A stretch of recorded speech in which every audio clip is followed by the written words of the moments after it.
Salve, salve nação, saudações rubro-negras, Expresso Rubro-Negro na área, com vídeo da noite para vocês. Vitória do Mengão maiúscula, maiúscula, muito bom. E aí, a gente tem aí uma briga muito aberta no Campeonato Brasileiro, onde Flamengo e Palmeiras vão protagonizando aí os próximos capítulos dessa história. Tá uma disputa muito bacana de se ver, tá? Time do Botafogo, com certeza o John Textor vai falar mundos e fundos, mas se a gente for citar lances do jogo aí, a gente tem pênalti não marcado no Luiz Araújo, foi pênalti, apesar dele, o toque ter sido sutil, mas pisou no pé dele após ele tocar na bola. Cara, agora a gente teve um lance do Barbosa, que ele não tomou cartão amarelo, que ele deu-lhe uma pisada no tornozelo do Emerson Royal, que meu amigo, dependendo do jeito que tivesse, se tivesse apoiado, quebrava. Foi realmente absurdo essa entrada que ele deu no Emerson Royal, cara. O jogo do Flamengo no primeiro tempo não foi um bom jogo, na minha opinião. Achei o Samuel Lino muito preso, tentou poucas estratégias para se desvencilhar da marcação, estava muito fácil marcar ele. Isso acabou atrapalhando o jogo do Alexandre também, que não conseguia jogar, porque o Samuel Lino não tentou, não se esforçou, não conseguiu performar ali em campo, cara. Partida muito abaixo do Samuel Lino, eu particularmente gosto muito dele, mas não fez uma boa partida, de fato não fez. Então, ressalvas também sobre o Emerson Royal, algumas coisas que ele faz me irritam muito. É um jogador que não tem uma no fundo, cara.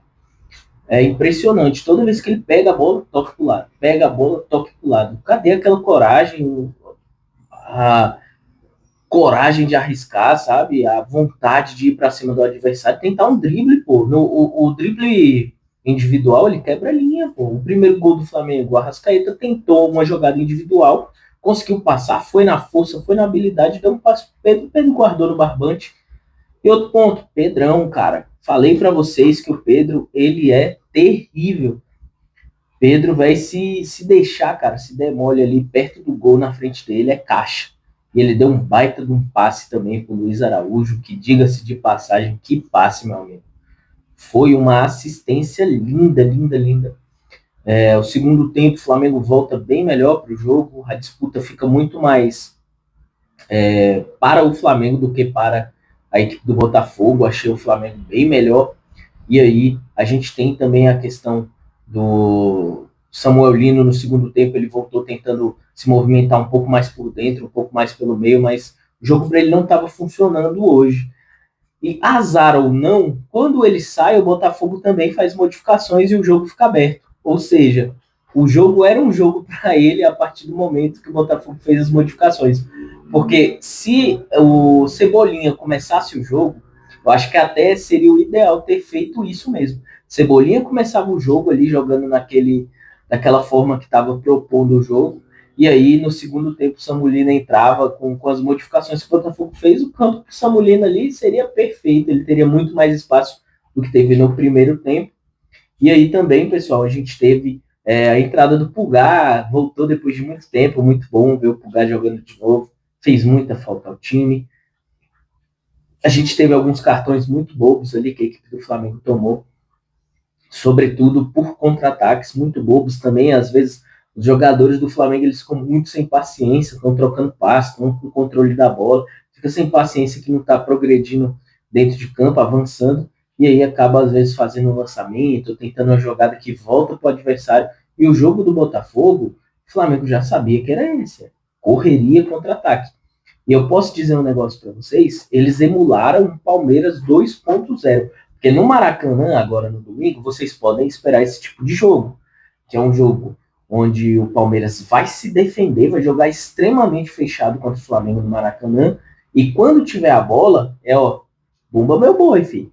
É lançamento lá pro Flaco Lopes, pro Vitor Roque, e só espetada, só bola espetada, vão usar muita velocidade pelas pontas, né, a velocidade com Alex Telles, do outro lado lá também com o Piquerez.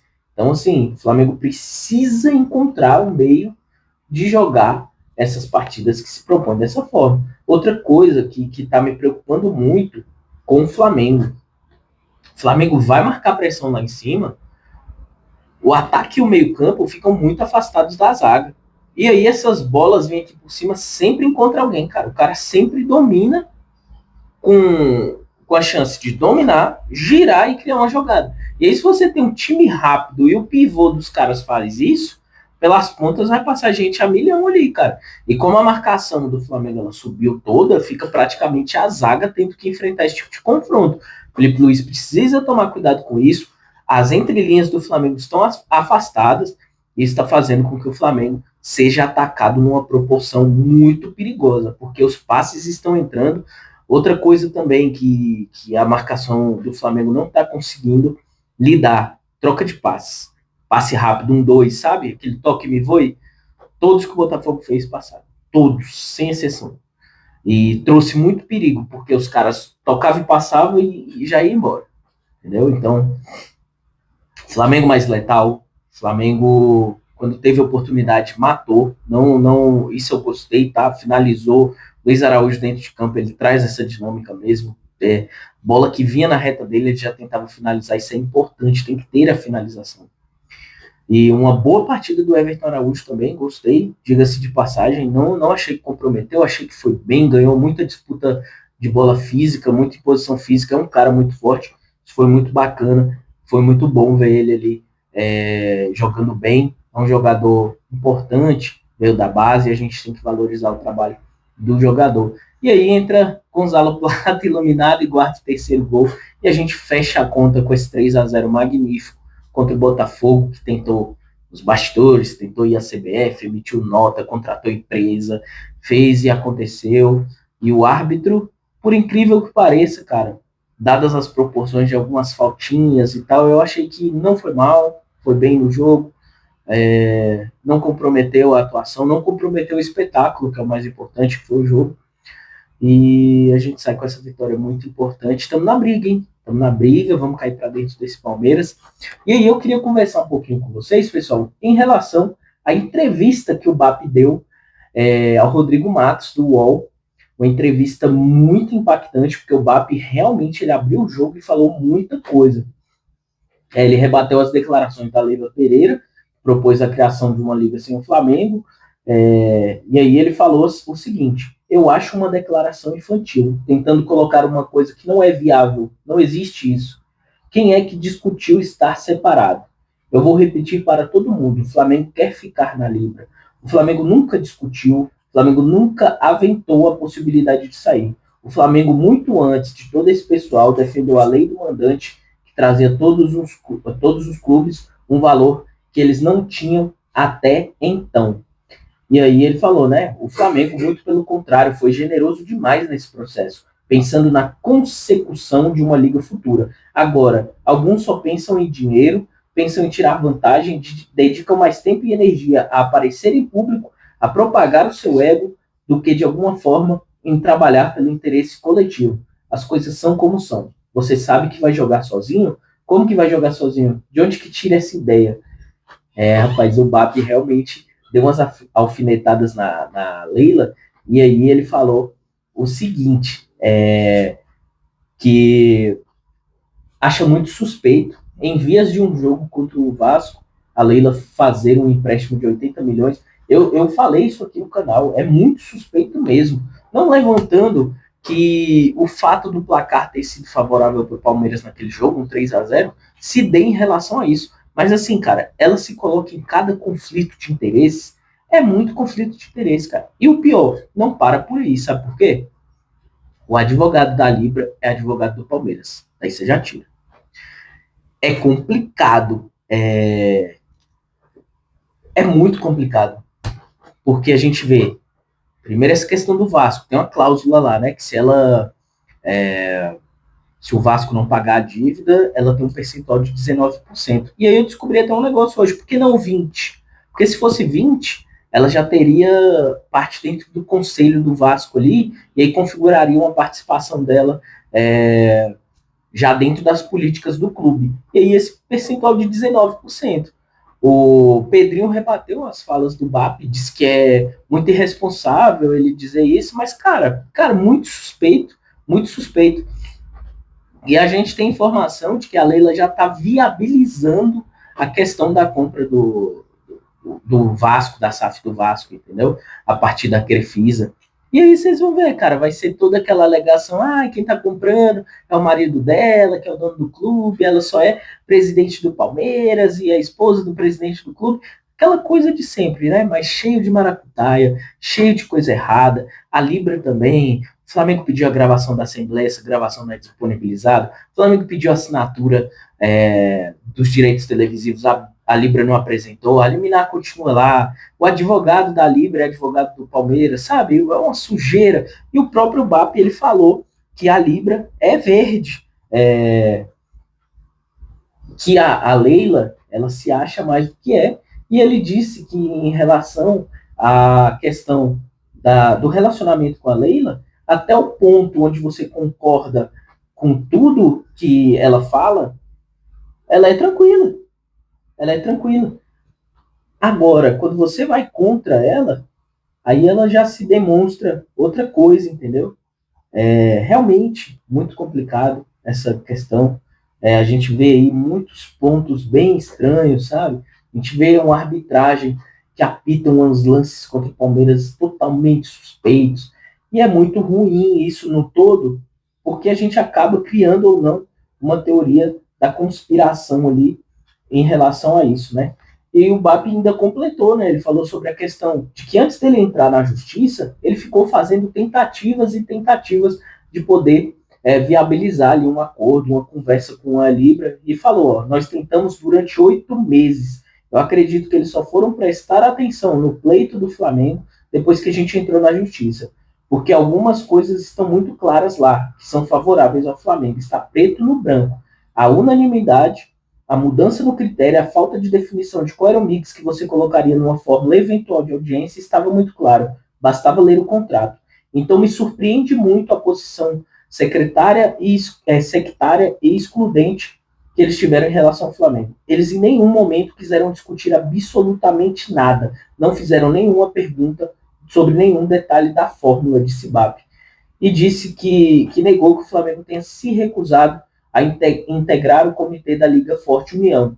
Segundo ele, o clube foi impedido de participar por decisão de outros integrantes da Liga. Cara, sabe o tanto que isso é grave?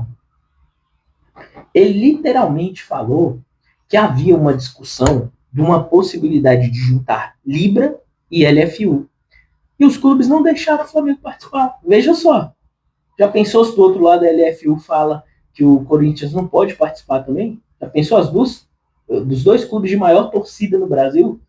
E ele falou que o clube pediu para participar do comitê de integração com a Liga Forte e o Palmeiras e o São Paulo votaram contra. Não é verdadeiro que o Flamengo não queria participar. Sobre essa história de que o Flamengo é egoísta, o Flamengo abriu mão de R$500 milhão em 5 anos, sem nenhuma garantia de absolutamente nada. Os nossos parceiros não querem que a gente participe do comitê de integração da Liga Forte. Então você veja, tem uma narrativa. Na verdade, você tem 1 ou 2 clubes querendo mandar e eles acham que o Flamengo vai ter um comportamento dócil e ficar a reboque. Eu tenho um compromisso como presidente do Flamengo e de fazer o Flamengo falar à altura. Cara, e é isso mesmo, viu?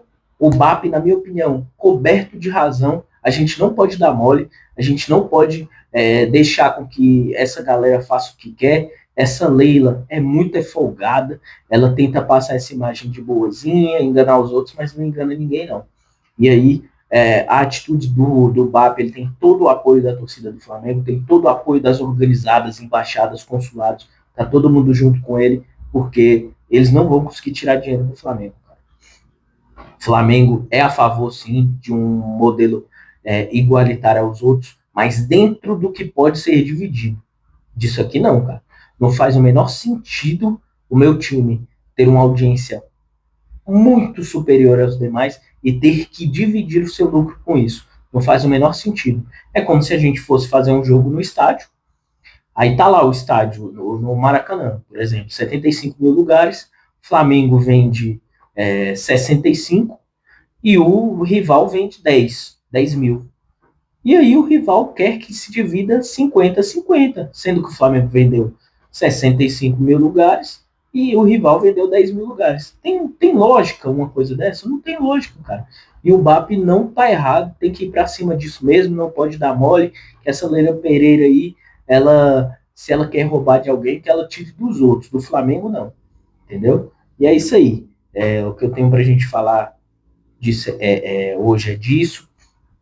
Queria agradecer a todos vocês que estão participando aí, estão junto com a gente nesses vídeos e dizer que o campeonato não acabou. Vamos para cima, vamos apoiar o Flamengo, galera. Esse papo de alguns torcedores nas redes sociais, que já acabou, que já era. Cara, corta isso, não seja pessimista. Pense no elenco que o Flamengo tem, pense no treinador que o Flamengo tem, na diretoria que briga pelo Flamengo. E nós, cara, se a gente não brigar pelo Flamengo, também o time não vai conseguir chegar nos resultados. A torcida é imprescindível, a gente precisa continuar apoiando. E é isso, galera. Queria desejar uma boa noite para vocês. Pedir que deixem o seu like, acione o sino, também deixe seu comentário aqui embaixo. Valeu? Um abraço para vocês, até mais, rapaziada. Falou!